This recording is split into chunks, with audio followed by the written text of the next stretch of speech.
I mean, any season where you don't win a trophy, uh, I think it has to be considered a little bit of a disappointment in certain ways.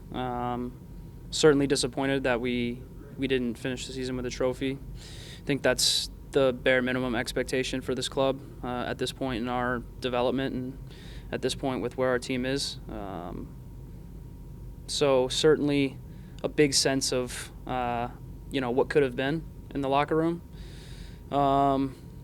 Yeah, it's overall a very frustrating season, but there's certainly a couple positives you can take from it. The way the team rebounded from a really brutal start, 1-6, to win the East is, I think that speaks to a lot about what the character of this locker room is all about, a lot of what this club is all about.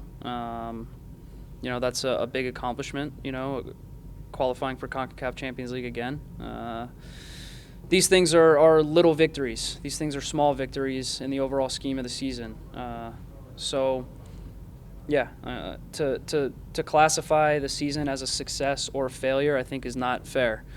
I think you have to look at it a little bit more broad than that. But overall, I think the overwhelming feeling among the locker room is one of disappointment and one of what could have been, because there was more out there for us. And at the biggest level, in the toughest moments, during when the stakes were the highest, we didn't play our best and we didn't come through for our fans and for our team. So I'd say we failed in the playoffs for sure in a big way. So that's the biggest disappointment for me. What do you guys need to get over that hump? You guys have been you've been on this team for a few years now, and you've been to 2 conference finals, 2 conference semifinals the last 4 years. How do you guys take this next step and get over the hump?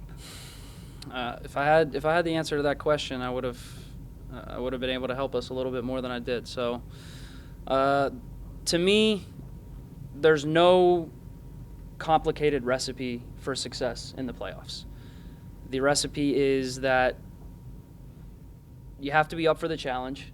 Everyone in your locker room has to know what the stakes are and what it means to represent this team in the biggest moments in the playoffs. And I think we have that. I think we have that in our locker room, and I think guys understand what it's all about. And then it comes down to just making plays, and it comes down to, in the toughest moments, when the stakes are the highest and when the games are on the line, what team is going to make more plays than the other team. And go throughout both games, go throughout the whole series. You would say, on the balance of watching both games, that we had complete control of that series, and that it was a clash of two styles for sure. Montreal wants to sit back, defend, slow the game down, be cynical, counterattack, use their speed, and we want to speed the game up, and we want to do what we've always done, and we want to try to create chances from set pieces and create chances from our pressure and from open play, and we did that. So then you break the game down even further, and you look at how they were dangerous, and they were dangerous on the counterattack, and they were dangerous through McCarty. And their biggest players came through for them when it mattered most. Evan Bush had a great series. He made huge saves. Simon was very good. McCarty was very good in the second leg. And Mancosu probably changed the series, the whole outcome and the whole outlook of the whole series, by bearing what could best be described as a half chance in the first leg. So it comes down to players making plays. And unfortunately, we were on the wrong end of that, and we didn't come through when it mattered most. And so that's, I think, where the difference in the series was. Gorella cited the 20-game win streak as a potential energy zapper, that going into the playoffs you might have been worn out, which contributed to the early exit. What are your thoughts on that? Yeah, it's certainly an interesting take to have. That's not – I wouldn't say that I totally agree with that take, because the whole reason you play professional sports is to win. You don't play games to lose. And so the mindset of this club has always been to win every game that we play. Now, obviously, that's not going to happen. But as the streak went on, I actually think our team, kept getting better and kept getting stronger. And, yeah, we blew a couple leads that we probably shouldn't have blown. But to have the fortitude to continue to step back out on the field the next day, the next game, and continue to try to put the game on the terms that you want it to be on, and to continue to get good results, positive results, I think that's a testament to how good our team is. But like I've said, I mean, I don't want to be too positive because we finished the season without a trophy, and that's certainly for this club.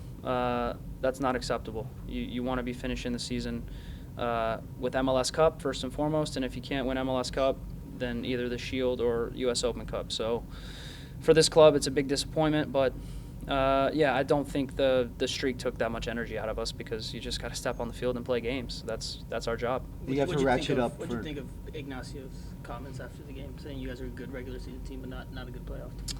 Yeah, I mean, probably, probably a little bit uncalled for, but I don't think he's wrong. I think he's completely fair in that assessment because we haven't won in the playoffs, and we've been very good in the regular season. So,